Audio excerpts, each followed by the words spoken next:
चलो डिस्कस करते हैं 22 जैन का शिफ्ट 1 का question number 33।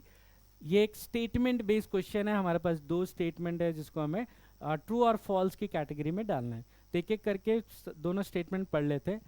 The pressure of a fluid is exerted only on solid surface in contact.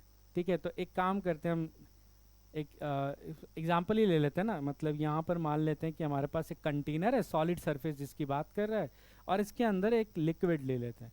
ठीक है, लिक्विड ले लेते हैं। अब थोड़ा सा साथ में पढ़ते हैं। The pressure of the fluid is exerted only on the solid surface in contact as fluid pressure does not exist everywhere in a still fluid. ये स्टेटमेंट डायरेक्टली गलत बता सकते हैं, इसमें कोई कंफ्यूजन नहीं है। स्टेटमेंट ये बोल रहा है कि प्रेशर सिर्फ दीवारों पे लगता है, जो सरफेस है, पानी के अंदर कोई प्रेशर नहीं होता है। बट ये ऐसा ट्रू नहीं है। जो प्रेशर बिल्ड होता है लिक्विड में, वो पूरे वॉल्यूम में प्रेशर बिल्ड होता है। आप दीवारों पे जाओगे तो फील होगा ही होगा, बट अगर आप बीच में भी कहीं पे प्रेशर मेजरिंग डिवाइस रखोगे तो आपको वो प्रेशर दिखेगा कि वहाँ पे कितना प्रेशर होता है। तो प्रेशर सिर्फ कांटेक्ट सरफेस पे नहीं होता, प्रेशर पूरे बल्क में होता है, पूरे वॉल्यूम में प्रेशर डेवलप होता है लिक्विड की वजह से। तो ये स्टेटमेंट गलत हो जाता है।